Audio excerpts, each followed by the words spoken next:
one thing to keep in mind is that oftentimes we discover that the most personal experience is also the most universal experience. And so we cannot be shy. That's one thing. We cannot be shy about putting our feelings, our depth of our sadness, the height of our excitement, our enthusiasm. You can't be shy to tell good stories. And sometimes that might even involve embarrassing oneself. But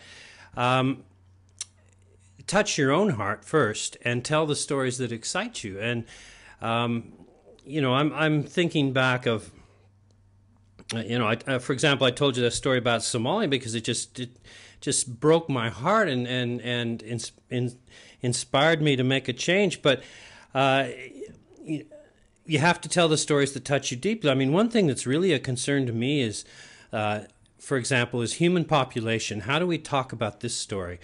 Because human population is out of control, and 6.5 billion and counting. One thing that's different from between now and when I got involved in the environmental movement 40 years ago is we've doubled the population. There's another 3 billion people on the planet. And I really wonder, regardless of some of our innovations, we're not even remotely keeping pace with the 75 million new people that are on the planet every year.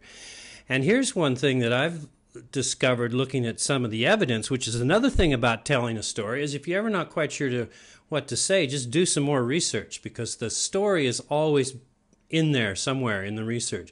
But here's something that I came across, is that everywhere in the world where women's rights have been improved and where contraception is available, just those two things, population rates, for example, plummet and go down.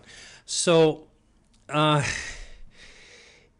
why, it's hard for us to talk about population. Even the environmental groups don't like to talk about population because there are cultural issues involved. I mean, who's to say someone can't have all the babies they want? Well, this is an important issue, and here's maybe a way that the people who are shy about talking about population, the environmental groups and governments who don't want to talk about population growth, look at this simple fact. Improve women's rights and population goes down. Make contraception available, population goes down. I mean, you can get a cigarette and a Pepsi nearly, everywhere in the world. Why can't you get contraception? So anyway, it's just as an example. I mean, these are the kind of things. Just find things out that are interesting you and touch your heart. Talk about them, and I guarantee you, if it touches you in the heart, it'll touch a lot of other people in the heart.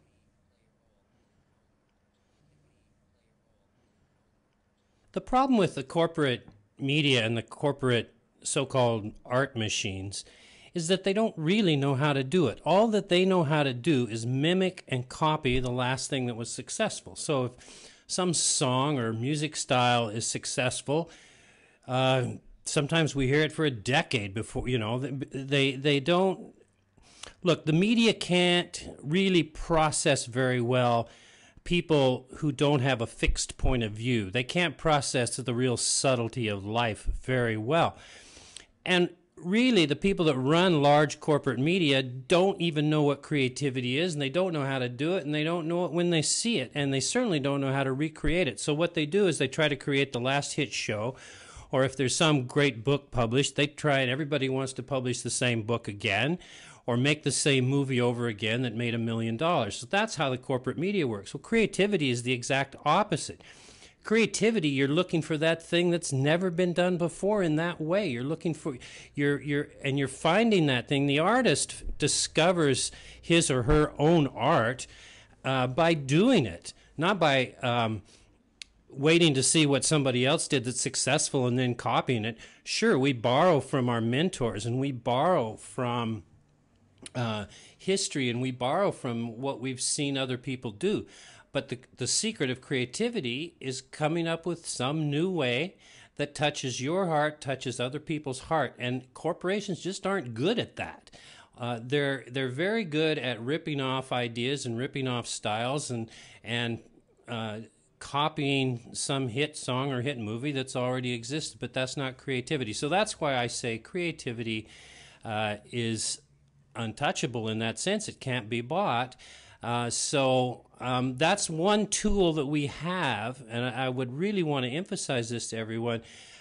Yes, the media will try to control the internet, just like they try to control all the other media. But the one thing they cannot control is creativity, because they don't know how to do it, because creativity is looking for that thing that has never existed before, or that new way of seeing very old ancient wisdom that makes it fresh again. I mean, much of the great creativity we see around us is not only new and fresh and something that's never been done. It's also a new way of making ancient wisdom, perennial wisdom, accessible to a new generation today. I'm talking about huge monopolistic corporate media. I think that Jeffrey's absolutely correct that the business structure for small organizations is often overlooked. Look, the rules of money are the same whether you're a profit or non-profit, I guarantee you. You know, you have to keep track of it, and you have to have at least as much coming in as you have going out.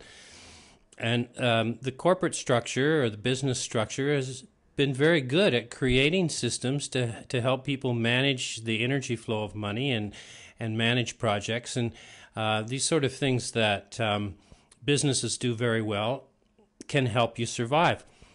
I think there's nothing wrong at all with starting a company, starting a business, and running a business, especially something that's small and local. And, you know, that's really what capitalism was designed for, was that kind of local, small competing businesses. The monopoly capitalism, the way it is in the world, and monopoly corporate media ownership, that's not how capitalism was envisioned by its original creators. But yes, the business structure can be very powerful. I've started a business. I had a friend of mine, and I had an idea about a music tuning project we wanted to develop, gestonic tuning, allow musicians to do certain things with tuning modern electronic instruments. And we formed a corporate structure, a business to develop that software and market it. So there's a lot of value in using the corporate business structure for what it's good at, which is managing projects, managing money, and surviving, as Jeffrey pointed out.